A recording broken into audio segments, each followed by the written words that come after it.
साहिब बंदगी सतनाम। तो परमात्मा की अपार कृपा से, बंदी छोड़ की अपार दया से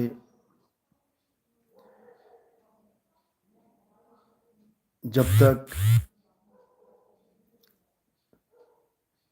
सब जीवों का विवेक नहीं जागेगा तब तक कलयुग में सतयुग नहीं आएगा।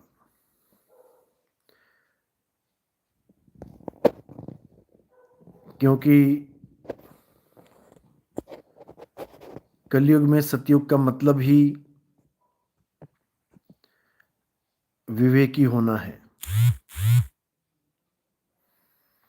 जब असत्य को त्याग के, झूठ को त्याग के, पाखंडवाद को त्याग के हम सत्य स्वरूपी आत्मा में स्थित होंगे, तब समझना कि अब कलयुग में सतयुग आ रहा है। इसके अलावा और कोई चारा नहीं है यहां से मुक्त होने का, इस भव बंधन से निकलने का और कोई रास्ता नहीं है। तो इसीलिए अब सबसे ज़्यादा फोकस रखना है अपने विवेक को जगाने में, तभी कल्याण होगा, अन्यथा नहीं होगा। तो मैं तो हमेशा अरदास करता हूँ कि मेरे भाइयों का विवेक हमेशा बढ़ता ही जाए और ऐसा कुछ ना रहे जो उनको समझ में नहीं आता, हर चीज़ समझ में आ जाए।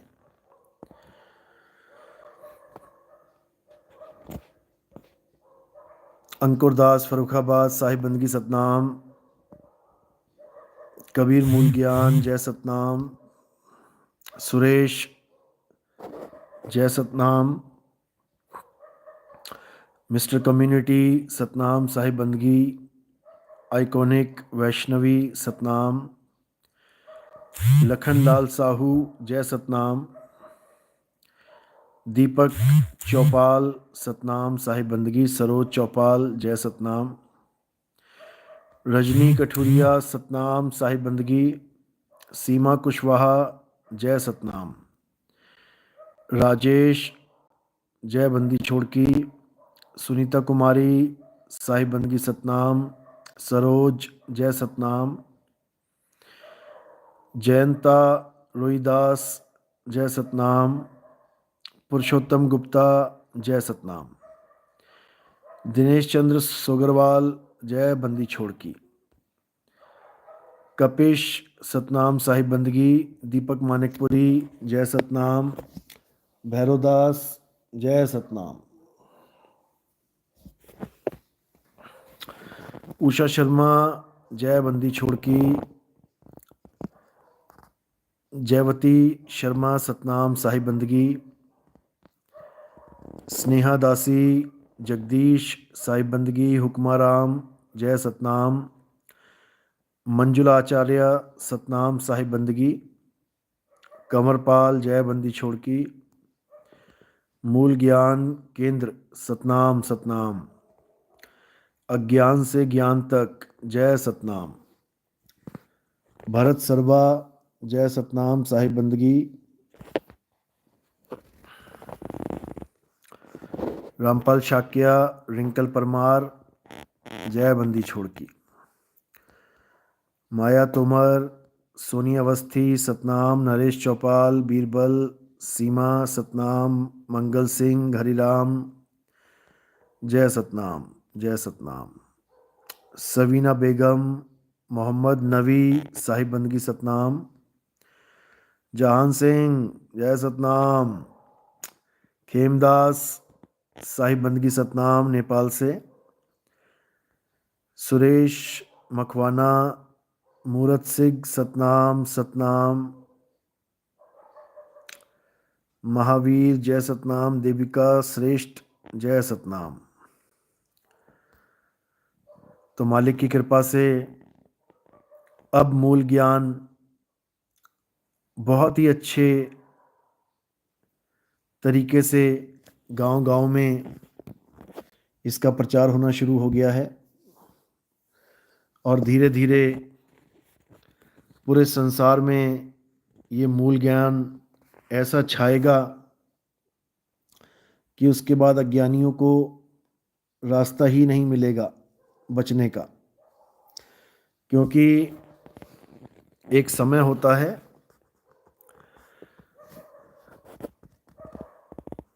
अज्ञान के फैलने का भी एक समय होता है,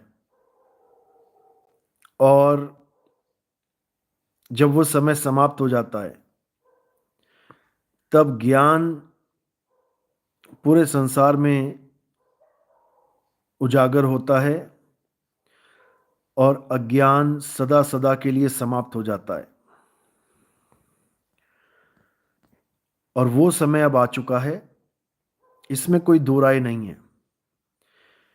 चाहे वो हिंदुओं में देख लो, चाहे वो मुस्लिमों में देख लो, चाहे वो सिखों में देख लो, चाहे वो ईसाइयों में देख लो, हर तरफ से एक साथ ये आवाज़ आनी शुरू हो गई है कि अब उसका आगाज़ होने वाला है, उसका ज़हूर होने वाला है, उसका सेकंड कमिंग होने वाला है। अब वो आने वाला है जिसका हमें सदियों से था इंतज़ार। अब वो आने वाला है। हिंदू उसको कल की अवतार कह देते हैं, मुस्लिम उसे इमाम मेहदी कह देते हैं, सिख उसे मर्द का चेला कह देते हैं और ईसाई उसे जीसस सेकंड कमिंग कह देते हैं। यहूदी इसे इलियास कह देते हैं, बौद्धिस्ट उसे मैत्रेय बुद्ध कह देते हैं, कबीर पंथ में उसे चूड़ामणि अवतार बोला गया है, गरीबदास जी के पंथ में उसको निहि कलंक अवतार बोला गया है। तो अब वो समय आ चुका है जिसका हमें बेसब्री से इंतज़ार था। और बताना चाहूँगा कि आने वाला जो शख्स है वो कोई देही नहीं है। उसको गलती से भी देह मानने की कोशिश मत करना। अगर तुम उसको देह मान लोगे तो समझ लो कि जो पिछले 9 अवतार हुए हैं तुम उन्हीं अवतारों की कैटेगरी में उसको भी खड़ा कर दोगे, यानी शरीरों की पूजा में लग जाओगे। आज तक जो अवतार हुए हैं हमने क्या किया उनके साथ, वो क्या समझाते चले गए और हम क्या करते चले गए। कृष्ण जी गीता में अर्जुन को कुरुक्षेत्र में युद्ध रोकने के बाद आत्मा के विषय में बताते रहे, आत्मा का ज्ञान समझाते रहे, और हम क्या करते रहे? हम कृष्ण जी की पूजा करने में लगे रहे। हम कृष्ण जी की पत्थर की मूर्तियां बनाने में लगे रहे। हम कृष्ण जी के लड्डू गोपाल पीतल के तांबे के बना बना के उनको लड्डू पेड़े खिलाने में लगे रहे। और आत्मा का ज्ञान, उसका क्या करना है? उस आत्मा का ज्ञान का हम क्या करें जो गीता में हजारों सालों से चीख चीख के पुकार रहा है कि अरे भाई मुझे भी पढ़ लो। अरे कोई मेरी तरफ भी ध्यान दे लो। अरे मैं आत्मा हूं भाई, मैं पत्थर नहीं हूं। अरे पत्थर के पुजारियों, कुछ तो आत्मा का फिक्र कर लो। लेकिन इन पत्थर के पुजारियों को गीता का वो आत्मज्ञान नहीं दिखाई देता। इनको पीतल का लड्डू गोपाल तो दिखाई दे जाता है जिसके हाथ में लड्डू है, और जो लड्डू हाथ वाला कभी खा नहीं सकता, अलग से लड्डू खिला खिला के उसको तुम पेट भर रहे हो। और जो कंपनी ने अपने तरफ से लड्डू पहले से ही हाथ में पकड़ा रखा है, वो लड्डू कभी खत्म नहीं होगा। पूरा जन्म बीत जाएगा लड्डू गोपाल का, लेकिन वो लड्डू अपने हाथ वाला कभी खा के खत्म नहीं कर सकते। जब अपने हाथ वाला लड्डू नहीं खा पाए, वो तुम्हारा लड्डू क्या खाएंगे? इस भ्रम से बाहर निकल जाओ। कृष्ण जी ने लड्डू पेड़े खाने के लिए अवतार नहीं लिया था। कृष्ण जी ने ये मंदिरों में पत्थर बन के खड़े होने के लिए अवतार नहीं लिया था। कृष्ण जी ने ये हरे कृष्णा हरे रामा मंत्र जपवाने के लिए अवतार नहीं लिया था। समझ जाओ, समय है, अभी समय है। अगर ये समय निकल गया फिर बहुत दिक्कत हो जाएगी। कृष्ण जी ने अवतार लिया था आत्मा के ज्ञान को समझाने के लिए, और वो समझाया भी उन्होंने। बताया अर्जुन को कि हे अर्जुन, तुझसे पहले ये ज्ञान मैंने सूर्य को दिया है। सोचो, आत्मा का ज्ञान देने के लिए वहां तो कोई युद्ध नहीं हो रहा था ना। एक सड़ा हुआ अचार, क्या बोलते हैं उसको, फफूंदी वाला अचार, एक आचार्य है, वो क्या कहता है कि कृष्ण के सामने अर्जुन क्या कहता है कि मैं युद्ध नहीं करना चाहता। क्यों? क्योंकि उसके बाद तबाही होगी, लोग मरेंगे, उसके बाद क्या होगा, वर्ण संकर पैदा हो जाएंगे। यानी एक जात का आदमी दूसरी जात की औरत के साथ शादी करेगा तो जो बच्चा पैदा होगा वो वर्ण संकर हो जाएगा। बताओ, वर्ण संकर की टेंशन लेके बैठा है ये, खुद तो शादी करी नहीं इसने। और अर्जुन के राज्य की महिलाओं की चिंता करके बैठा है कि उनके बच्चे वर्ण संकर ना पैदा हो जाएं। इस निकम्मे को इतना भी नहीं पता कि अरे जात पात तो छोड़, वहां पर तो मनुष्यों ने दैत्यों के साथ, राक्षसों के साथ शादियां कर रखी हैं। अरे पांडवों में ही भीम थे, भीम की किसके साथ शादी हुई थी? हिडिंबा कौन थी वो? राक्षसनी थी वो, राक्षसनी। बिना किसी युद्ध के, बिना किसी आदमियों की कमी के या औरतों की कमी के, बिना किसी कारण के उन्होंने इंसान नर होके नारी की जगह राक्षसी से शादी कर ली। बता जरा, इसको वर्ण शंकर की चिंता पड़ी हुई है। अब राक्षसनी से शादी करी तो देव तो पैदा नहीं होगा, कौन पैदा होगा? घटोत्कच पैदा हुआ, वो भी राक्षस। राक्षसनी से पैदा हुआ है तो राक्षस ही होगा। अब राक्षस घटोत्कच का एक और लड़का आगे पैदा हुआ, वो भी राक्षस। अब वो कौन है?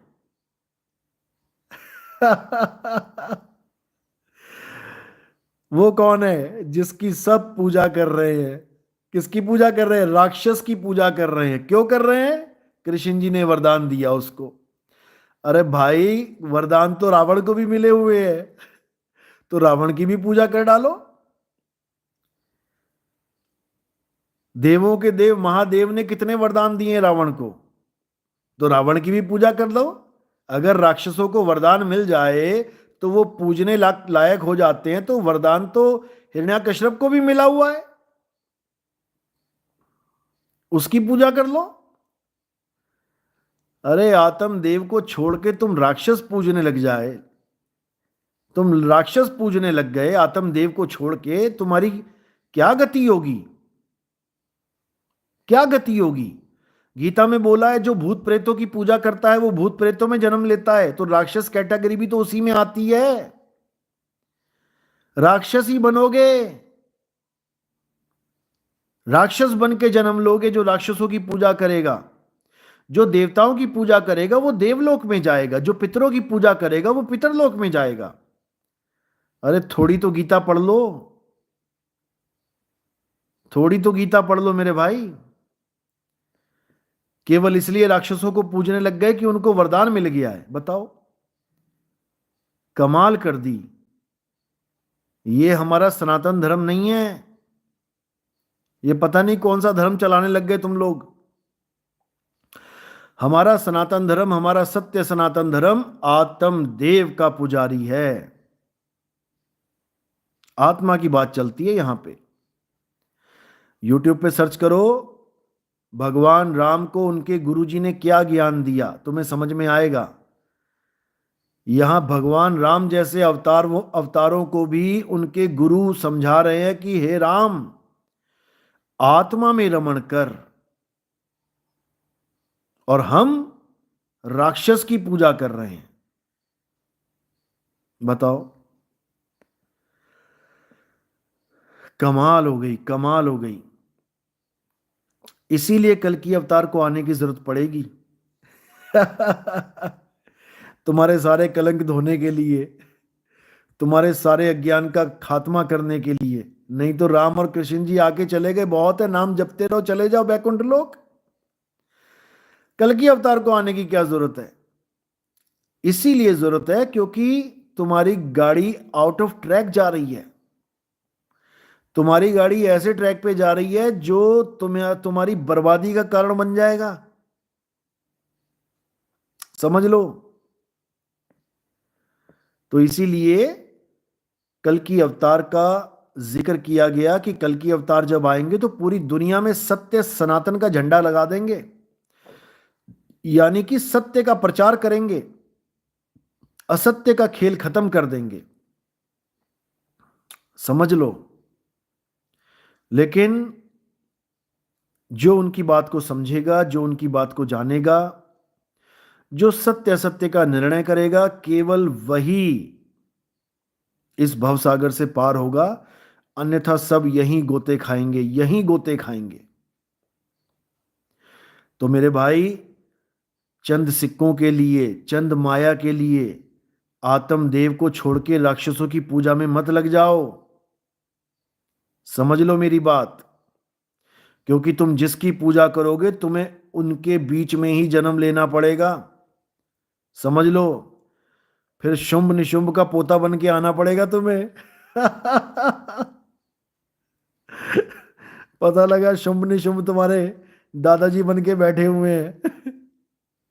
समझ लो। इसलिए आत्मदेव की पूजा करो ताकि अंत में आत्मा ही हो जाओ, क्योंकि जिसकी पूजा करोगे उसी का स्वरूप हो जाओगे। हजार बार मैंने समझाया है कि जहां आसा तहां वासा होई, और वा को रोक सके ना कोई। लेकिन नहीं समझ में आता। तो इसीलिए अब केवल और केवल आत्मा की बात होगी। अब युग पलटेगा। सत्य का जो सतयुग है, सत्य का आगाज होगा। उसमें केवल और केवल आत्मा का जिक्र होगा। और सबसे बड़ी बात है कि पत्थर पूजने वाले आत्मा आत्मा चीखते नजर आएंगे। सबसे बड़ी उपलब्धि तो ये होगी कि पत्थर पूजने वाले, मंत्र जपने वाले, श्वासों का अजपा जाप करने वाले, कानों में उंगलियां देने वाले, नाभि पे ध्यान लगाने वाले, त्रिकुटी में ध्यान लगाने वाले, ये सब आत्मा आत्मा करते नजर आएंगे। बस देखते जाओ, कुछ दिनों की बात है। लेकिन जो विवेकी हंस होंगे वो एकदम समझ जाएंगे कि ये आत्मा का ज्ञान बाबा जी कहां से लेके आए हैं, ये चोरी का माल कहां से लेके आए हैं। आज तक तो पीतल की दुकान पे पीतल बेचते थे, आज ये सोना कहां से उठा लाए हैं। विवेकी हंस एकदम समझ जाएगा कि ये बाबा कॉपी कर रहा है किसी ना किसी की। और उसके बाद इतनी अच्छी जागृति हो जाएगी क्योंकि उसको कहीं ना कहीं से पता लग ही जाएगा कि आखिर आत्मा का ज्ञान ये कहां से आ रहा है। इतने भगत हो जाएंगे हमारे कि गांव गांव में लाउड स्पीकर चलेंगे, प्रोजेक्टर चलेंगे। समझ लो अभी। और इतने तरीके से ज्ञान फैलाया जाएगा कि आप सोच भी नहीं सकते। और ये समय आने वाला है। पटरियां बिछ चुकी हैं, अब ट्रेन दौड़ेगी, बस कुछ समय की बात है। जय सतनाम। तो इसलिए अब पक्षपात छोड़ो और सत्य से नाता जोड़ो, और कोई रास्ता नहीं बचेगा। सत साहिब जी, मैं परमात्मा को केवल 10 साल तक याद किया और परमात्मा प्रकट हो गया। वह बोलने लगा। क्या अंदर से वो बोलता है? पहले तो ये समझ लो कि परमात्मा ऐसे प्रकट नहीं होता जैसे आप बताना चाह रहे हो कि सामने प्रकट हो गया। ये परमात्मा नहीं है, ये मन का खेल है। ये मन कली काल की चाल है। ये माया का खेल है। परमात्मा ऐसे प्रकट नहीं होता हमारे सामने। परमात्मा हमारी आत्मा में प्रकट है प्रगट पर दिखत नाही। सतगुरु सैन सहारा हो, आवे न जावे, जन्मे नहीं मरे, सो निज पीव हमारा हो। ये जो आपके सामने परमात्मा प्रकट हुआ है, ये नकली परमात्मा है और ये तुम्हारे सामने आया है, इसीलिए चला भी गया। आवे ना जावे, जन्मे नहीं मरे, इसको समझना है। वो आता जाता नहीं है, तुमने आना जाना है। वो नहीं आता जाता, तुम पहुंचोगे उसके पास। पहुंचोगे वह देश जब तुम, और सुध रहे ना देह। पांच तत्व गुण तीन नहीं, ऐसा शब्द विदेह। ये तब समझ में आएगा जब मालिक की कृपा से आपको नाम की बख्शिश होगी, आप ध्यान विदेही प्राप्त करोगे, उसके बाद नाम विदेही प्रकट होगा। और ऐसे प्रकट नहीं होगा जैसे आप बता रहे हो कि तुम्हारे सामने खड़ा हो जाए और बातें करने लग जाए। ये मन है मेरे भाई, मन। और ये काया के अंदर विराजमान है। संतो तन खोजा मन पाया, मन ही श्रोता मन ही वक्ता, मन ही निरंजन राया। संतो तन खोजा मन पाया, तो इसको समझना है। जय सतनाम। अचिंत सांचे सतगुरु जी तुमको लाखों प्रणाम, बख्शी दौलत हमको नाम। जय सतनाम।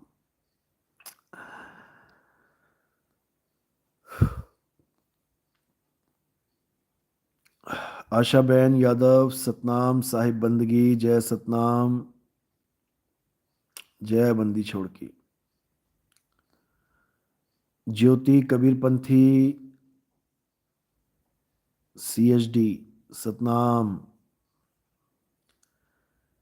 दिनेश परमार जसदन, जय बंदी छोड़ की। नरेश कुमार साहिब बंदगी, सतनाम। गणेश राम, जय सतनाम लिखा है कि AI Satnam? Artificial intelligence Satnam. क्या बात है। जय बंदी छोड़ की। मिस्टर कम्युनिटी, सही है, सब सही है जी। यहां खराब चीज नहीं बांटी जाती, यहां सब सही चीजें ही दी जाती हैं।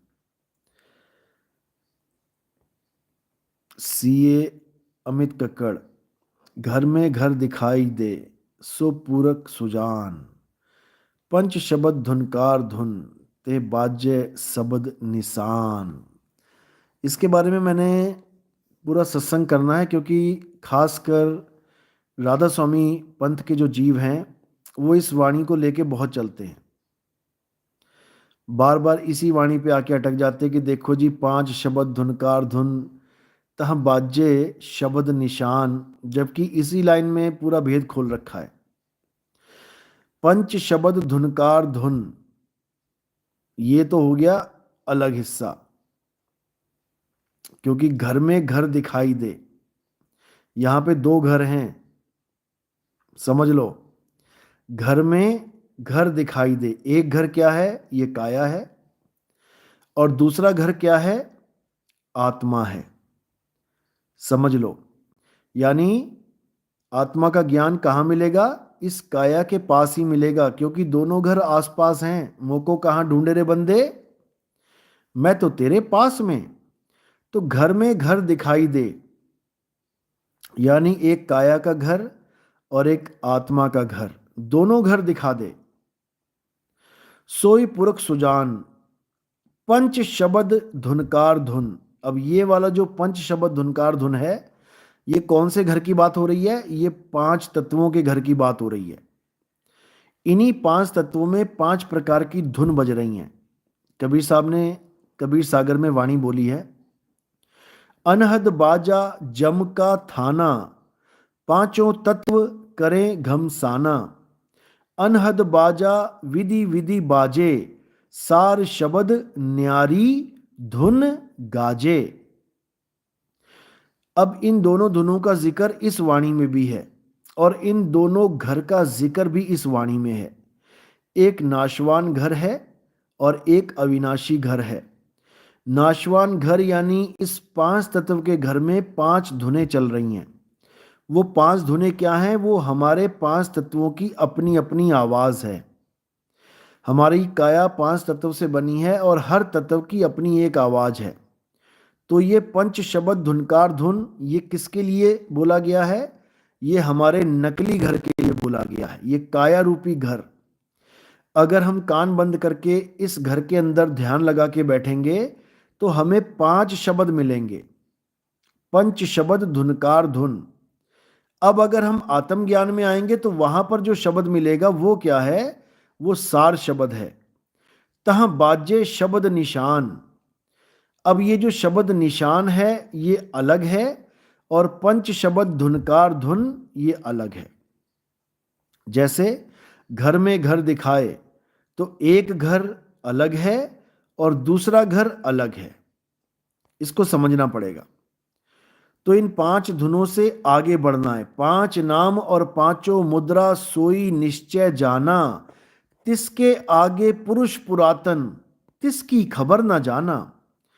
परम पुरुष धर अधर तार हैं, अधर तार के आगे, अरे इसके आगे कौन बतावे, सभी शब्द में पागे। सब इन पांच शब्दों में अटक गए। पांच शब्द की करते भक्ति, उनकी कभी ना होवे मुक्ति। साहिब ने कोई कसर नहीं छोड़ी, कुछ भी नहीं छोड़ा। साहिब समझा रहे हैं, पांच नाम और पांचों मुद्रा ये सब काल का जाल है। निकल जाओ इस जाल से, निकल जाओ, जितना हो सके निकल जाओ जल्दी, मौका नहीं मिलेगा बाद में। साधु सिद्ध त्रिदेव आदि सब, साधु सिद्ध त्रिदेव, त्रिदेवों को भी ले लिया बीच में।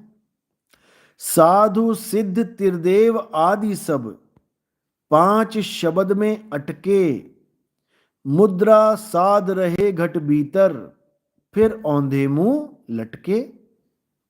बिल्कुल क्लियर कर दिया कि ये पांच नाम पांच शब्द, हटाओ इसको, करो किनारे।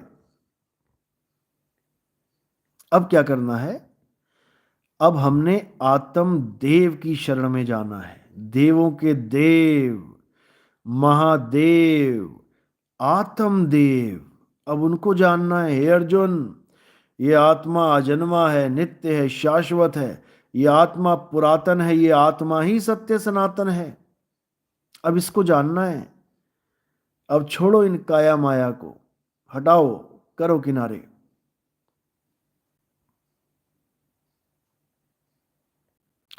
यश मिश्रा, गुरुजी कबीरपंथी सनातन धर्म को मानते हैं या नहीं? मुझे इस बारे में नहीं पता, कृपया आप बताएं। देखो, सनातन धर्म को मानते हैं या नहीं मानते हैं, ये डिपेंड करता है कि उनको गुरु कैसा मिला है।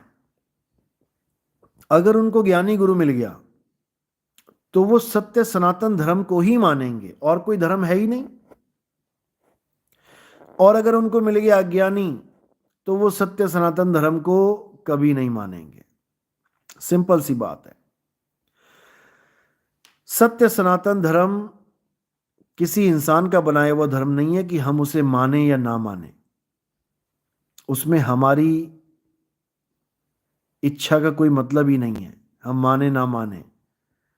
भैया चाहे माने चाहे हम ना माने, वो एक धर्म था, एक ही धर्म है और एक ही धर्म रहेगा। समझ लो, इस दुनिया में अगर कोई धर्म है तो वो सत्य सनातन धर्म है। इसके अलावा और कोई धर्म नहीं है। ना कोई हिंदू धर्म है, ना कोई मुस्लिम धर्म है, ना कोई सिख धर्म है और ना कोई ईसाई धर्म है। ये सब क्या है? ये नाना प्रकार के मत, मतांतर, पंथ, संप्रदाय हैं।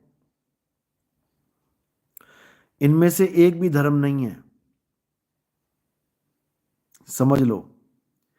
तो हमारा धर्म क्या है? हमारा धर्म सत्य सनातन धर्म है। समझ लो अच्छे से।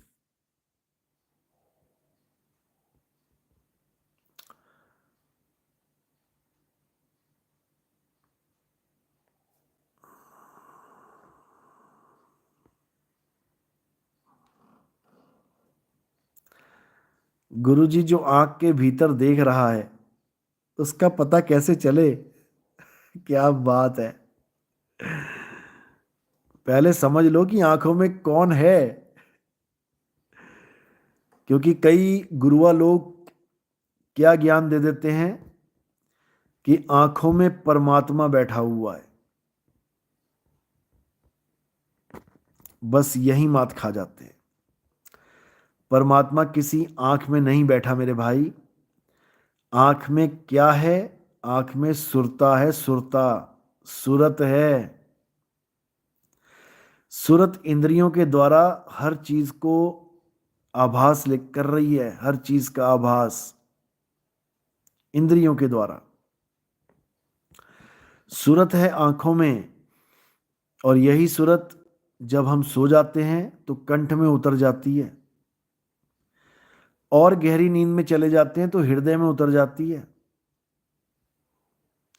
और गहराई में भक्ति के द्वारा जब जाते हैं, डीप मेडिटेशन, तो नाभि में चली जाती है ये, और उसके बाद श्वासों का सहारा लेके नाभि से उठती है, ब्रह्मरंध्र तक पहुंच जाती है ये।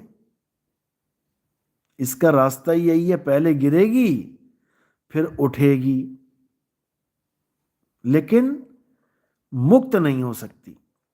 ये पांचों मुद्राओं में अटक जाएगी, ये पांचों अवस्थाओं में अटक जाएगी। जागृत, स्वपन, सुषुप्ति, तुरिया, तुरियातीत, ये पांचों में अटक जाएगी, मुक्त नहीं हो सकती, जितना मर्जी जोर लगा ले। मुक्त कब होगी? जब इसका मालिक इसको चुंबक की तरह खींचेगा, ये तब मुक्त होगी। समझ लो, ये तभी काल से छूटेगी, नहीं तो छूट नहीं सकती। काल से बचाने का काम इसका मालिक करेगा। सूरत का मालिक कौन है? शब्द गुरु है।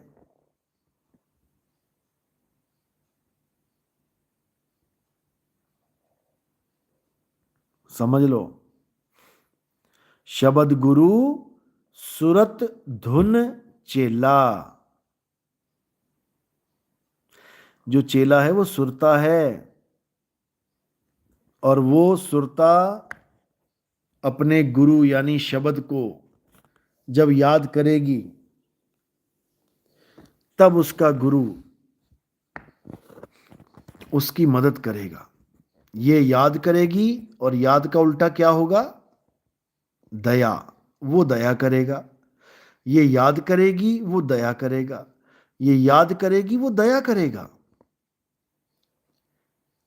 इसीलिए बोला जाता है कि तुम एक कदम चलो, वो 100 कदम चल के आएगा। यानी तुम याद करो, एक कदम तो चलो। याद करना ही एक कदम चलना है। और वो 100 कदम चल के आएगा, वो दया करेगा, वो चुंबक लगाएगा, और जब वो चुंबक लगाएगा तो समझ लो काल से बच जाओगे। लोह चुंबक की प्रीत ज्यों, लोह को लेत उठाए, ऐसा शब्द कबीर का, काल से लेत छुड़ाए। इस अलख निरंजन से बचने के लिए हमें केवल और केवल कबीर साहिब की शरण ग्रहण करनी पड़ेगी। और ऐसे नहीं कि कबीर मंदिर में जाके सिर फोड़ के आ जाए, उससे कुछ नहीं होगा। पत्थरों में सिर फोड़ोगे कुछ नहीं मिलने वाला। कहाँ जाना है? आत्मदेव की शरण में जाना है, बस, और कुछ नहीं करना है। ये सब जंतर मंतर तंत्र पूजा पाठ हवन यज्ञ पीतर पाथर मूर्त सब छोड़ दो, सब छोड़ दो, और केवल आत्मा के पीछे लग जाओ, बस। फिर देखो क्या होता है।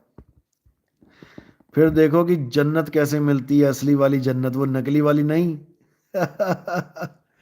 वो नकली जन्नत नहीं जिसमें शराब मिल रही है। जो यहां हराम है वो वहां कैसे जायज हो सकती है? जो चीज यहां पीने की मनाही है वो वहां कैसे मिल सकती है? जिस शराब की बात जन्नत में की गई है कि जन्नत में जो शराब है वो शराब ये दुनियावी शराब नहीं है मेरे भाई। वो ऐसा नशा है जो तुम्हें जन्नत दिखा देगा। जिसको नानक साहब कहते हैं, नाम खुमारी नानका और चढ़ी रहे दिन रात। वो ऐसी खुमारी है कि दिन रात चढ़ी रहेगी। उसमें फिर ये शराब वराब वाला काम नहीं है, समझ लो। तो हमारे संत महात्मा कई बार बहुत सी बातें कोड में लिख के चले जाते हैं ताकि आम आदमी उसको पढ़कर भी ना समझ पाए कि आखिर ऐसा क्यों लिखा गया है। समझ लो, जो चीज यहां हराम है, जिसको यहां मना किया जा रहा है, वो जन्नत में नहीं मिलेगी, इसीलिए तो हराम की गई है। लेकिन ये उलटवासियां हैं, ये पढ़ने में कुछ और समझने में कुछ और होती हैं, समझ लो। उलटवासियों के भी उद्देश्य यही है कि इसकी गहराई में जाओ। गहराई में क्या मिलेगा? मूल ज्ञान ही छुपा हुआ है उलटवासियों में। लेकिन हम उलटवासियों को ज्यादा प्रेफर नहीं करते। क्यों? इसमें मगजमारी बहुत है, टाइम बर्बादी बहुत है। इसमें मैंने देखा कई सत्संगों में पूरी पूरी रात संत आपस में भिड़ते रहते हैं, लड़ते रहते हैं। अब हैं दोनों अज्ञानी, आत्मा का दोनों को कुछ नहीं पता, बस अक्षर चट्टू बने पड़े हैं, अक्षर ज्ञानी बने पड़े हैं। पूरी पूरी रात काली कर देंगे, तू गलत मैं सही, मैं गलत तू सही, झक मारेंगे पूरी रात, पूरी रात बर्बाद कर देंगे। और सुबह वहीं शून्य के शून्य, जीरो के जीरो, खाली के खाली, डब्बे के डब्बा, कुछ नहीं मिला। पूरी रात उलटवासियों में अटका दी, अपनी रात उल्टी हो गई। कहाँ सो के बिताते आराम से, कहाँ एक उलटवासी के चक्कर में पूरी रात झगड़ा करते रहे। तो ऐसी उलटवासियां हम प्रेफर नहीं करते। हमारा जो मेन मकसद है वो है मूल ज्ञान। अगर आपने मूल ज्ञान को समझ लिया तो सारी उलटवासियां आप एक ही बार में समझ जाओगे कि हर उलटवासी शब्द और सूरत का ही भेद समझा रही है। समझ लो, मेन मेन 5-7 चीजें हैं, उसी में सारी उलटवासियां बन जाती हैं। नंबर 1 पे तो सुर और शब्द है, नंबर 2 पे 3 गुण, नंबर 3 पे 5 तत्व, 25 प्रकृतियां, उसके बाद मन माया, 7 चक्कर।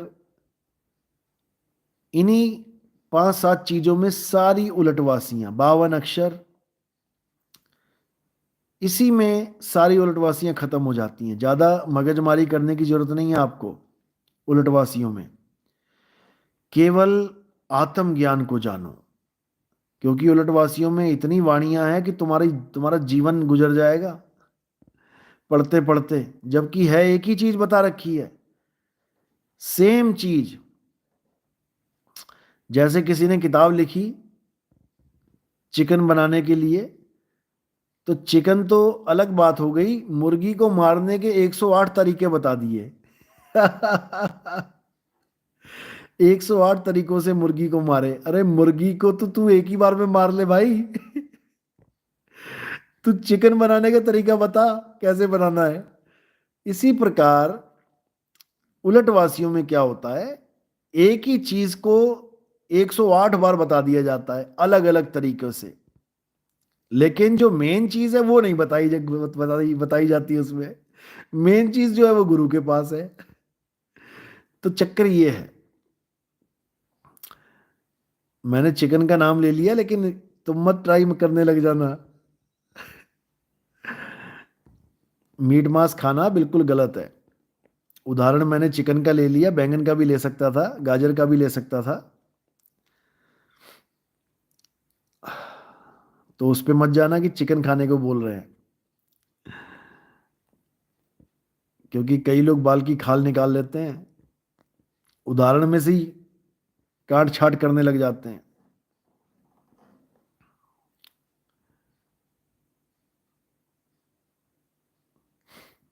निक, गुरुजी, जब मुझे किसी को बुरा बोलने से, किसी के बुरे बोलने से बुरा लगता है, तो क्या बुरा आत्मा को लगता है या शरीर को? ना आत्मा को बुरा लगता है भाई, ना शरीर को बुरा लगता है, बुरा लगता है मन को। आत्मा को तो कोई बुरा क्या, अच्छा क्या, उल्टा क्या, पुल्टा क्या, कुछ भी बोलता रहे, आत्मा को तो इससे फर्क ही नहीं पड़ता कुछ। यहां तक कि तुम्हें गोलियां से छलनी भी कर दे कोई, चाकू मार दे, तो उससे भी आत्मा को कोई फर्क नहीं पड़ता। उसका रोल ही नहीं है यहाँ पे। वो तो तीन लोग से न्यारी बैठी हुई है, वो अपने आनंद में है, वो अपने निज आनंद में है। हम धक्के खा रहे हैं यहाँ पे जीव रूप में, सूरत रूप में। अब इस सूरत को आनंद से जोड़ना है, यानी इस सूरत को सत्य से जोड़ना है, तो आनंद अपने आप आएगा। इसीलिए बोला जाता है सच्चित आनंद। लोग सच्चिदानंद भगवान बना देते हैं इसको। तो सत्य के साथ चित्त को जोड़ोगे, अपने आप आनंद आएगा, इसमें कोई शक नहीं है। लेकिन पहले सत्य जानना पड़ता है कि सत्य है क्या। तो सत्य क्या है? आत्मा ही सत्य है। इसके अलावा कोई बाबा कुछ भी बोलता रहे, राधे राधे जप लो, राम राम जप लो, अल्लाहु अल्लाहु जप लो, वाहेगुरु वाहेगुरु जप लो, गॉड गॉड जप लो, कुछ नहीं जपना। कोई मंत्र जंतर तंत्र नहीं जपना, छोड़ दो, डंके की चोट पे छोड़ दो। मैंने बताया था ना, कल एक फोन आया, रामपाल जी का चेला था, 20 साल, लगभग 15-20 साल से नाम दीक्षा ली हुई थी। मुझे पूछता कि मैंने इतने साल नाम जपे लेकिन कुछ आनंद नहीं आया, स्वाद नहीं आया। मैं क्या, शहद खाया नहीं, शहद के नाम जपते रहे तो स्वाद कहां से आएगा? अरे शहद को खाना पड़ेगा मेरे भाई। शहद के नाम जप के थोड़ी नहीं मुंह मीठा हो जाएगा, स्वाद आ जाएगा। ये सारे नकली गुरु, जितने भी नकली गुरु हैं, ये सब 52 अक्षरों का खेल देते हैं तुम्हें। तुम्हें 52 अक्षरों में फंसा फंसा के तुम्हारा जन्म बर्बाद करवा देते हैं। समझ लो, 52 अक्षर जोरे आन, सकिया न अक्षर एक पहचान। हटाओ इन 52 को किनारे और उस एक अक्षर को जानो जो अविनाशी सत्ता है। एक अक्षर का नाम जो पावे, कहें कबीर न भवजल आवे। वो वापस भवजल में नहीं आता। केवल एक अक्षर का नाम है, एक अक्षर का नाम। अब वो अक्षर ये मत समझ लेना कि 52 अक्षर में से कोई एक अक्षर है। हमारे आश्रम में भी कुछ ऐसे चंडाल चौकड़ी बैठे हुए हैं जो वो एक अक्षर आ बता देते हैं। यहां तक कि आश्रम के दरवाजे पे आ लिखने की प्लानिंग चल रही थी, अब तो लिखवा भी दी होगी, क्योंकि कई साल हो गए आश्रम गए हुए। इसी पे कितनी बहस हुई, कितनी बहस हुई। मैंने समझाया भाई अगर आई लिखना है तो विहंगम योग वाले झंडे पे आ लिख के घूम रहे हैं, तुम भी लिखवा लो। फिर तुम अलग कैसे हुए उनसे? वो आ को, जबकि वो तो साफ बोल रहे हैं कि ये ब्रह्म है, आ ही ब्रह्म है। और वो जो ज्ञान दे रहे हैं वो ब्रह्म ज्ञान है। वो तो डंके की चोट पे कह रहे हैं कि आ ही ब्रह्म है और ये ब्रह्म ज्ञान है।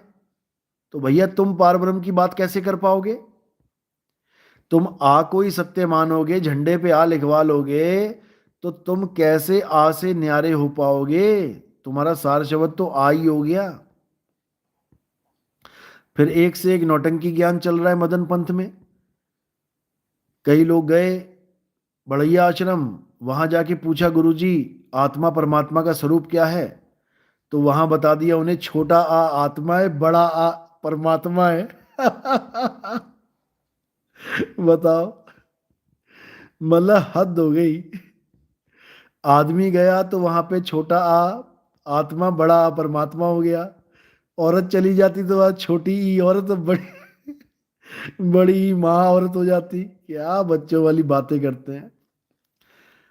इन्हीं लोगों की वजह से कबीर साहब ने उस समय बोला था, आप अभिनंदन ग्रंथ पढ़ोगे, मैंने 31 दिसंबर 2020 को ये सत्संग डाला हुआ है। 31 दिसंबर आखिरी दिन साल का 2020 में डाला था, जिसमें मदन साहिब को कबीर साहब ने बोला कि बहुत मदन में पंथ चलई हैं, बहुत ज्ञान कथ के समझई हैं, और वाकी बात ना मानो एका, सार शब्द में राखो टेका। यानी मदन साहिब के पंथ में बहुत तरह के ज्ञान चलेंगे। कोई आ की पूंछ पकड़ लेगा, कोई खा की पूंछ पकड़ लेगा, कोई पा की पूंछ पकड़ लेगा, कोई कितने नाम पकड़ा देगा, कोई श्वासों का जपा जाप करवा देगा, कोई धुन में ध्यान लगवा देगा अनहद नाद में, कोई गांजा पिला के कह देगा इसी में परमानंद है, बाकी सब झूठ है। कोई कैसे, कोई कैसे, कोई कैसे, जर्दा तंबाकू की तो गिनती नहीं है। तो ऐसे ऐसे ज्ञान चलेंगे मदन साहिब के पंथ में, ये वाणी में पहले से ही दर्ज है, समझ लो। मैंने नहीं लिखा जाके कि तुम मेरे पीछे बोलने लग जाओ कि नितिन दास ऐसे बोल रहा है। भैया पहले से लिखा हुआ है, और बढ़िया गद्दी से ही छपा हुआ है ग्रंथ, हमने नहीं छपवाया, समझ लो। तो कबीर साहब समझा रहे हैं, बहुत मदन में पंथ चले हैं, बहुत ज्ञान कथ के समझे हैं, और वाह की बात न मानो एका, सार शब्द में राखो टेका। ये छोड़ दो ये आ ई का ज्ञान। मैंने मदन साहब की एक वाणी थी, उस पर सत्संग किया था, उसमें बिल्कुल क्लियर लिखा हुआ था कि आ रूपी बैल। ये लोग आ रूपी बैल से दूध की प्राप्ति की कल्पना करके बैठे हैं कि आ से इनको परमात्मा मिल जाएगा। बताओ, आ को बैल बोला है ग्रंथ में, बैल। और ये बैल से दूध निकालने के चक्कर में है। निकालो बेटा निकालो, बढ़िया वाला दूध मिलेगा तुम्हें, चिंता मत करो।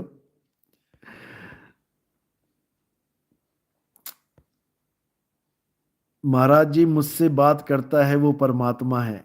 अरे भाई अगर वो परमात्मा है, तुम यहां क्या कर रहे हो? तुम चले जाओ उसके पास। तुम चले जाओ, उसके साथ ही चले जाओ, परमात्मा के साथ चले जाओ। यहाँ क्या कर रहे हो तुम लाइव में आके, हैं? यहाँ तुम्हें लिख लिख के बातें बतानी पड़ रही हैं। परमात्मा के साथ बात चल रही है तो छोड़ो ये दुनिया, निकल जाओ। ऐसा कुछ नहीं है भाई, ये मन है। जब तक तुम इस काया के अंदर बैठे हो ये खूब बातें करेगा। संतो तन खोजा मन पाया, मन ही श्रोता मन ही वक्ता, मन ही निरंजन राया, संतों तन खोजा मन पाया। अभी तुम्हें नहीं पता ये मन के कितने खेल हैं। ये कली काल जो है ना, जिसका कल की अवतार से युद्ध होगा, ये और कोई नहीं है भाई, ये मन ही है। और उसी से तुम बातें कर रहे हो इस वक्त। उसी कली से बातें चल रही है तुम्हारी, समझ लो। कल की तो अभी तक तुम्हारे जीवन में आया ही नहीं, क्योंकि जब तक तुम उसको पहचानोगे नहीं तो वो समझ लो कि आया ही नहीं। इसीलिए बोला गया है कि जब उसको लोग पहचान लेंगे तब समझना कि वो उनके जीवन में आया, और जो उसको नहीं पहचान पाएंगे उनके लिए वो आया ही नहीं, उनके लिए वो आया ही नहीं है, वो ऐसे ही निकल जाएगा। और वो बेचारे जन्म बर्बाद करके फिर अरदास करेंगे कि भगवान कल की भगवान को भेजा क्यों नहीं। हमसे क्या गलती हो गई? गलती ये हो गई कि तुम उसको पहचान नहीं पा रहे हो, और वो तुम्हारे पास है बिल्कुल। मोको कहाँ ढूंढे रे बंदे, और मैं तो तेरे पास में, वो कल की तेरे पास में है, लेकिन तुझे उसका एहसास नहीं है। तू कली से ही बातें करने में लगा हुआ है भाई, छोड़ दे उससे, छोड़ दे उसको। सतनाम सतनाम। ये बहरूपिया है, ये कली काल, ये किसी का भी रूप धारण कर सकता है। ब्रह्मा जी, विष्णु जी, शंकर जी, श्रीमद् देवी भागवत महापुराण पढ़ लो। जब ब्रह्मा विष्णु महेश जी को पैदा किया तो योग निद्रा में डाल दिया उनको, यानी छोटे छोटे बच्चों को नींद में डाल दिया। इतनी लंबी नींद ली इन लोगों ने, जब उठे तो अपना होश ही नहीं था कि हम कहाँ से आ गए, कौन है हम। जब माता आई उड़न खटोला लेके, तब इनको होश आया। हाथ जोड़े, माता क्या आप ही हमारी माता हैं? वो कहती हाँ मैं ही तुम्हारी माता हूँ। तो कहती चलो तुम्हें किसी और के दर्शन करा के लाती हूँ। तीनों को बैठा लिया उड़न खटोले पे और चले लोकों की सैर करने। वहां पे ब्रह्मा जी के रूप में ये कली काल खड़ा हो गया। जब ब्रह्मा जी के रूप में ये कली काल खड़ा हुआ तो ब्रह्मा विष्णु महेश तीनों हैरान हो गए, जो उड़न खटोले पे बैठे हुए थे, कि भाई ये कैसे हो सकता है? ब्रह्मा जी तो हमारे साथ खड़े हुए हैं, ये सामने एक और ब्रह्मा जी आ गया, ये कौन है? तब माता कहती ये तुम्हारा पिता है, हाथ जोड़ो, नमस्कार करो। फिर आगे चले तो आगे विष्णु जी के रूप में खड़ा हो गया। फिर तीनों चक्कर में पड़ गए, ये कैसे भाई? फिर उसको हाथ जोड़े, नमस्कार किया, फिर आगे बढ़े। फिर वहां सदा शिव भोले शंकर के रूप में खड़ा है कली काल। फिर बड़े चक्कर में पड़ गए कि ये कैसे, उसको भी हाथ जोड़े। केवल ब्रह्मा विष्णु महेश नहीं, वो सबका रूप धारण करके बैठा है। रानी इंदुमती के समय में कबीर साहब ने बोला काल मेरा रूप धारण करके आएगा, पहचान जाना कि वो काल है। कैसे पहचाना? उस ग्रंथ में तो लिखा है आंखें पीली होंगी, माथा छोटा होगा। लेकिन असल में क्या राज है इसके पीछे? इसके पीछे ये राज है कि कबीर साहब ने पहले ही इंदुमती को बता दिया था कि मैं शरीर नहीं हूं। जब वो भोजन के लिए आग्रह कर रही थी कि महाराज भोजन करो, तो कबीर साहब कहते हैं हम देह नहीं है जो हम भोजन करेंगे, हम कोई शरीर नहीं है जो हम भोजन करेंगे। ये भोजन तुम लोगों के लिए बनाया गया है, हमारे लिए ये भोजन नहीं है। हम आत्मा हैं, ये काया तो तेरे लिए धारण करके आया हूं मैं, तुझे समझाने के लिए। नहीं तो हम शरीर नहीं है, हम आत्मा हैं। तो जब इंदुमती को यह समझ में आया भेद साहिब का कि साहिब शरीर नहीं है और काल शरीर धारण करके आएगा, कबीर साहब जैसा शरीर बना के आएगा, 2 मिनट में पहचान लूंगी। वही हुआ। ये भक्ति की बात चल रही है। यानी जब तुम ध्यान में बैठते हो, जब तुम भक्ति करते हो, तो काल भगवान मेरे रूप में भी आ सकता है। तुम्हारे सामने नितिन दास खड़ा हो जाएगा जाके, और तुम कहोगे वाह मैं तो धन्य हो गया, गुरुजी आ गए। और गुरुजी ने लाइव में 1000 बार बोला है मैं शरीर नहीं हूं, शरीर नहीं हूं, शरीर नहीं हूं। वो तुम भूल जाओगे, वो तुम एक झटके में भूल जाओगे, और तुम्हें लगेगा नहीं ये तो गुरुजी ही हैं। फंस गए, फंस गए कली के जाल में। समझ लो, नहीं फंसना है। गुरु काया नहीं है, गुरु शरीर नहीं है, गुरु आत्मा है, आत्म स्वरूप है। और आत्मा का स्वरूप क्या है? देह नहीं है। आत्मा का स्वरूप है शब्द। शब्द स्वरूपी नाम साहिब का, सो निज नाम हमारा। समझ लो, जब तक आप शरीर को गुरु मानोगे तब तक कल्याण नहीं होगा। शरीरों में ही आना पड़ेगा। क्यों? जहां आसा तहां वासा, आना ही पड़ेगा। गुरु किसको मानना है? शब्द गुरु, सुरत धुन चेला। शब्द ही गुरु है। और शब्द क्या है? आत्म स्वरूप ही शब्द है। उसी को सतनाम कहते हैं। उसी सतनाम की चोट से ये काल मूर्छित हो जाएगा, ये मन मरेगा। ये ओम सोहंग से नहीं मरेगा कि रामपाल जी के चेले सोच रहे हैं कि काल भगवान आएगा, हम ओम सोहंग जपेंगे और वो मूर्छित हो जाएगा। मूर्छित नहीं हो जाएगा, उसको देख के तुम सारे मूर्छित हो जाओगे। तुम सारे मंत्र जंतर भूल जाओगे, ओम कहाँ गया और सोहंग कहाँ गया। तुम्हारी हालत खराब हो जाएगी। अरे वो काल भगवान है मेरे भाई, वो काल भगवान है। वो मंत्र जंतर से नहीं डरता, वो केवल एक ही चीज से डरता है, सार शब्द से। सार शब्द आए जेहि विधि हाथा, तेहि विधि काल नवावे माथा। समझ लो। और वो काल तो इतना खतरनाक है, वो किसी को नहीं बख्शता। रामपाल जी के आश्रम में बाथरूम के अंदर लड़का फांसी लगा के मर गया। किसने लगवाई फांसी? तुम सोच भी नहीं सकते। तुम्हें लगेगा उसने खुद लगा ली। पागल कुत्ते ने काटा था उसको, जो खुद फांसी लगा लेगा। इस दुनिया में कोई कुछ नहीं करता खुद से। जो करवाता है मन करवाता है। ये मन ही है। ये इतना शातिर है, तुम्हें पता ही नहीं लगने देता कि ये चीज तुम्हें चाहिए या मन को चाहिए। तुम्हें लगता है मुझे चाहिए, मुझे चाहिए, और पूरी ताकत लगा देते हो पाने में। जबकि मन, मन को चाहिए। समझ लो। तो रामपाल जी के आश्रम में ये काल भगवान हमेशा दाव लगा के खेल खेल गया, और ये जान भी ना पाए कि ये सब हुआ कैसे। रामपाल जी खुद ही काल के दूत हैं। 12वें पंथ में हंस मुनि का जिक्र आता है कबीर सागर में। ये वही है हंस मुनि।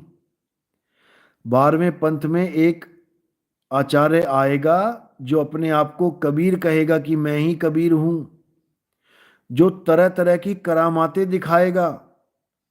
वो हंस मुनि गरीबदास जी के पंथ में आएगा, 12वें पंथ में आएगा, और खुद को कबीर घोषित करके बहुत बहुत मान बढ़ाई प्राप्त करेगा। बिल्कुल साफ लिखा है। नाम क्या लिखा है? हंस मुनि।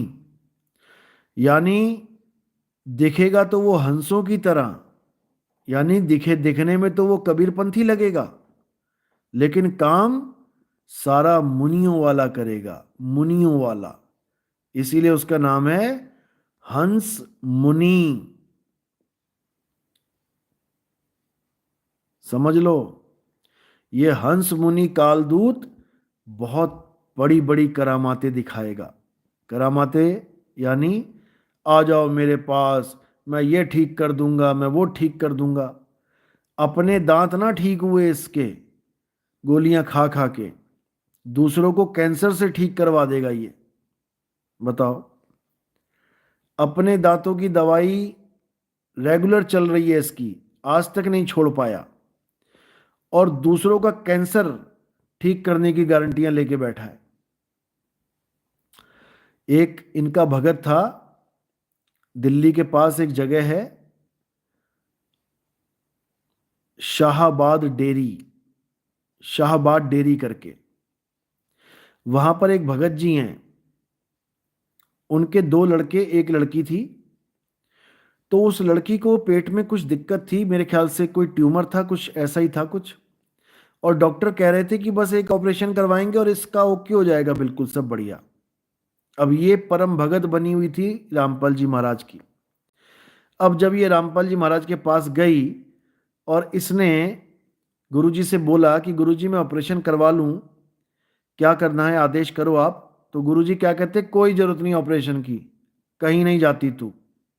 वो बेचारी इन पे विश्वास करके वो ऑपरेशन रिजेक्ट कर दिया उसने, और इनकी सेवा में लगी रही। मात्र 3 महीने में वो इस दुनिया को छोड़ के चली गई। आज तक वो भाई, वो भगत गमगीन है कि ठीक है हमने भक्ति करी रामपाल जी की, लेकिन हमें इतना अंधविश्वास नहीं करना चाहिए था, हमने अपना बच्चा खो दिया।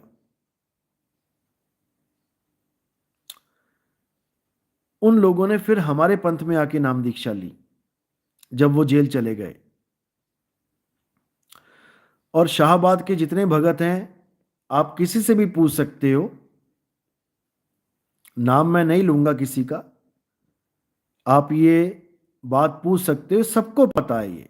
और बहुत से किस्से ऐसे हैं, बाप के सामने बेटा नहीं गुजरेगा, औरत से पहले आदमी नहीं गुजरेगा, हजारों केस हैं, क्या क्या बताएं।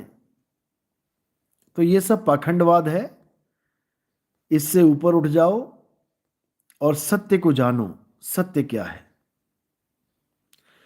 तब कल्याण होगा, नहीं तो नहीं होगा, तुम कितना ही जोर लगा लो। इसलिए आत्मा को जानो भाई, आत्मा के अलावा सब झूठ है। अध्याय 2 पढ़ो, जितना पढ़ सकते हो बार बार पढ़ो, गीता अध्याय 2 बार बार पढ़ोगे, तुम्हें एक एक चीज समझ में आने लग जाएगी, तुम्हें आत्मा और जीवात्मा दोनों का भेद समझ में आएगा। क्योंकि गीता पढ़ने वाले तक नहीं समझ पाते कि गीता में जो आत्मा का जिक्र किया गया है, ये कौन सी आत्मा का जिक्र कहां पे किया गया है। इन लोगों को लगता है आत्मा एक ही है बस, ये उसी पे सारी कहानी फिट कर देते हैं। जबकि गीता में 2 प्रकार के आत्मा का वर्णन है। एक वो जो शरीर धारण कर रही है, जो 84 में भटक रही है, जो आ और जा रही है, कभी मृत्यु लोक में आ रही है, कभी बैकुंठ लोक को जा रही है। और एक आत्मा का जिक्र है जो अचल है, अचल। समझ लो, अध्याय 2 24वां श्लोक पढ़ो, अचल का जिक्र है उसमें, अचल का। वो अचल क्या है, वो आत्मदेव यानी परमात्मा है, वही सत्य सनातन है। अब उसको तुम अल्लाह कह लो, उसको तुम वाहेगुरु कह लो, उसको तुम गॉड कह लो, तुम कुछ भी कह लो भाई, इससे कोई फर्क ही नहीं पड़ता। वो अचल है, परमात्मा है, और जो चलायमान है वो जीवात्मा है। इन दोनों में फर्क समझ लो। ये बड़े बड़े बाबा नहीं समझ पा रहे हैं इस बात को, इसीलिए ये लोग पत्थर पूज रहे हैं, क्योंकि इनको परमात्मा का ज्ञान ही नहीं है, उस अचल वस्तु का ज्ञान ही नहीं है, इसलिए चल वस्तु की पूजा करवा देते हैं। राम जी चलते थे, हनुमान जी चलते थे, उनकी पूजा करवा रहे हैं। और जो अचल है, जो सनातन है, सनातन अचल है, और जो सनातन नहीं है वो चलायमान है। जो चलेगा वो घिसेगा भी, याद रखना। जो चलेगा वो घिसेगा, जो पैदा होगा वो मरेगा। समझ लो। तो अचल को जानो, अचल ही परमात्मा है, अचल ही अल्लाह है, अचल ही वाहिगुरु है, अचल ही गॉड है। अचल को जान लोगे, सारे झगड़े खत्म हो जाएंगे, हिंदू मुस्लिम का किस्सा ही खत्म हो जाएगा। हिंदू है तो हिंदू होके अचल की साधना करे, मुस्लिम है तो मुसलमान होके अचल की साधना करे, सिख है तो सिख होके अचल की साधना करे, ईसाई है तो ईसाई होके अचल की साधना करे। मुद्दा अचल होना है। इसीलिए बोला ना, आवे ना जावे, जन्मे नहीं मरे। वो आता जाता नहीं है, वो जन्मता मरता नहीं है, वो चलायमान है ही नहीं। आवे न जावे, जन्मे नहीं मरे, सो निज पीव हमारा हो। बिल्कुल क्लियर।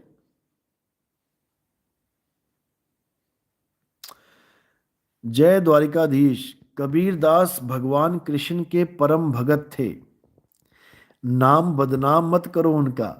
बताओ। अरे भाई, कृष्ण जी के पुजारी कबीर साहब नहीं थे। हाँ, कृष्ण जी का नाम उन्होंने बहुत बार लिया, क्योंकि संत महात्माओं ने कभी नाम में भेदभाव किया ही नहीं।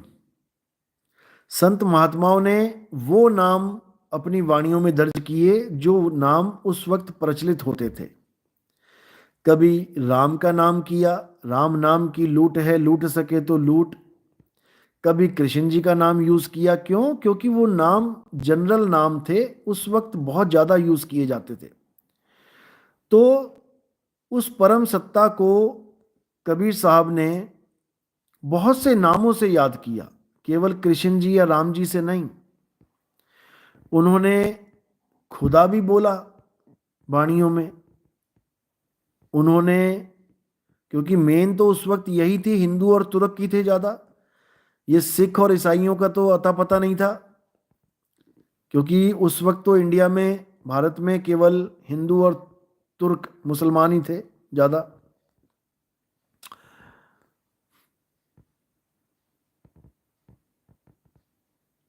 अरे भाई, वो दास लिखते थे अपने पीछे, क्यों? क्योंकि वो एक कार्य करने आए थे। वो अपने आप को दास बोलते थे कि हम परमात्मा के द्वारा भेजे गए हैं एक कार्य करने के लिए, इसलिए वो अपने आप को दास बोलते थे। और कोई वो तुम्हारे दास है, हमारे दास नहीं है। दास का मतलब होता है सेवक। वो परमात्मा के सच्चे सेवक थे, वो अपना कार्य करने के लिए आए थे, तुम्हारे दास नहीं थे वो। कृष्ण जी ने सुदामा के चरण धोके पिए, तुम्हारे नहीं पिएंगे वो। कि सब बोलने लग जाए, नहीं कृष्ण जी तो चरण धोके पीते हैं अपने मित्र के, अपने दास के, हमारे भी धोके पिए, नहीं पिएंगे वो तुम्हारे धोके। इसी प्रकार कबीर साहब जो हैं, वो दास परमात्मा के हैं, हमारे तुम्हारे नहीं हैं।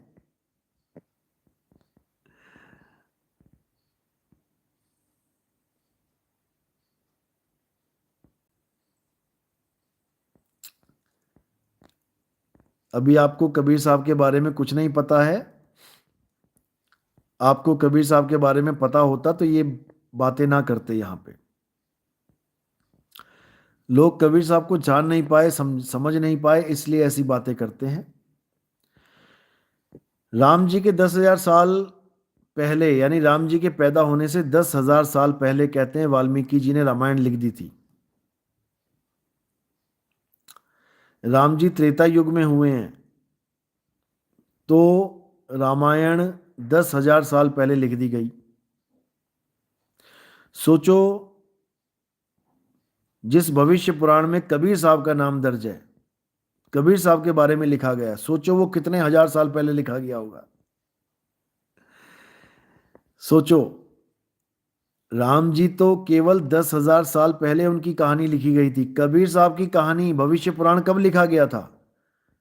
उसमें कबीर साहब का जिक्र किया हुआ है, समझ लो। और वो भी किस प्रकार का जिक्र है, ताकि लोगों को बस इतना समझ में आ जाए कि हाँ, कबीर नाम की भी कोई चीज है जिसका पुराणों में वर्णन है, पुराणों में, लेकिन पुराण भी उनका भेद नहीं जानते, वेद भी उसका भेद नहीं जानते। वेद हमारा भेद है, हम वेदन के माही, जौन भेद से मैं मिलूं वेद हु जानत नाही। जब वेद नहीं जानता तो पुराण क्या जानेगा।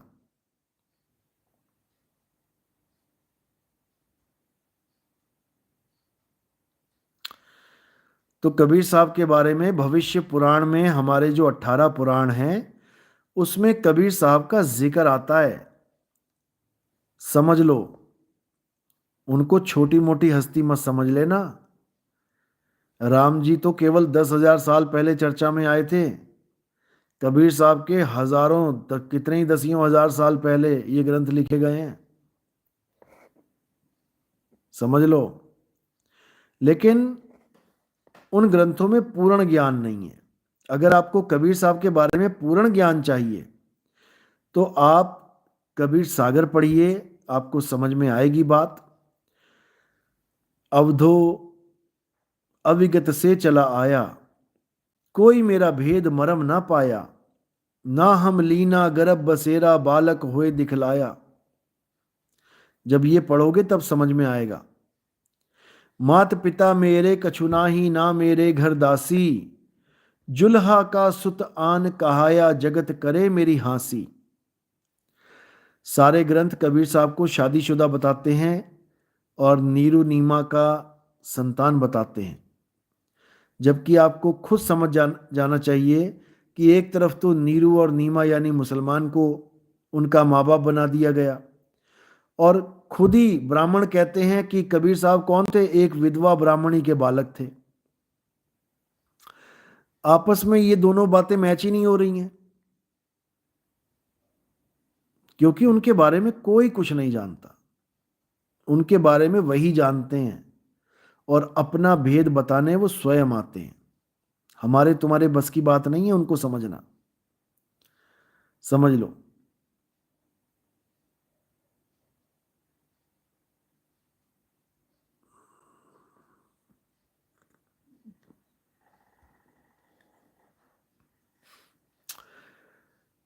निक गुरुजी, जो इंसान बिना आत्मा को जाने मर जाता है, क्या वो मरने के बाद इस ब्रह्मांड में, ब्रह्मांड के पार चला जाता है? कहां से जाएगा ब्रह्मांड के पार?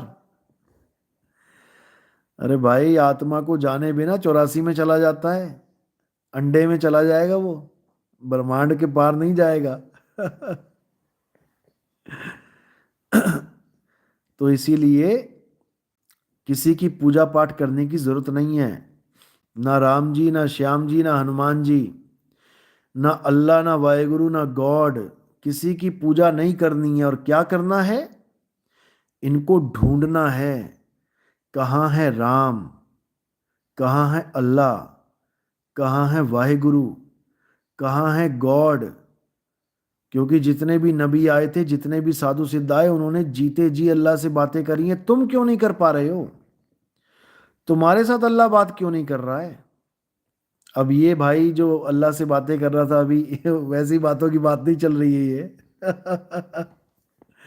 ये सब संकेत ज्ञान होता है, सांकेतिक ज्ञान होता है।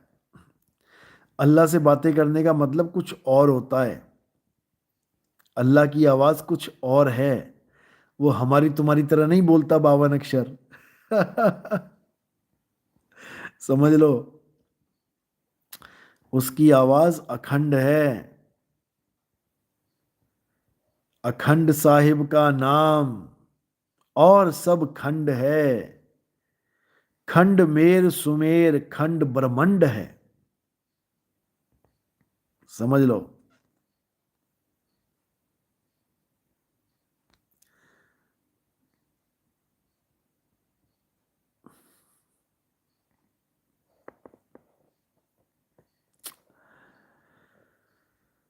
चलो, आज का सत्संग यही समाप्त करते हैं।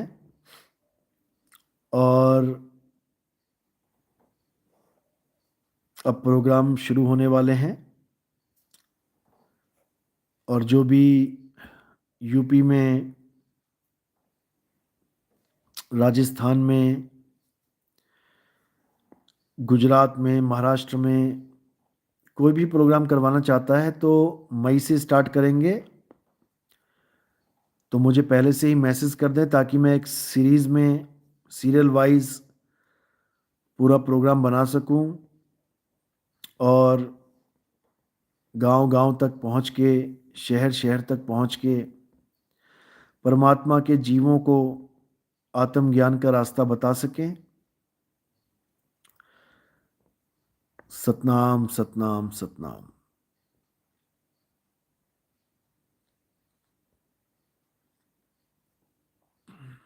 आप दिल्ली में कहाँ रहते हैं? आप मुझे मैसेज करें।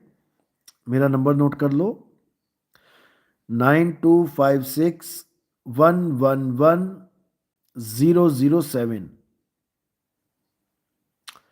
9256111007 इस पे व्हाट्सएप मैसेज करें और इम्पोर्टेंट लिख के भेजें, IMP, या पूरी स्पेलिंग लिख दें, कुछ भी लिख दें।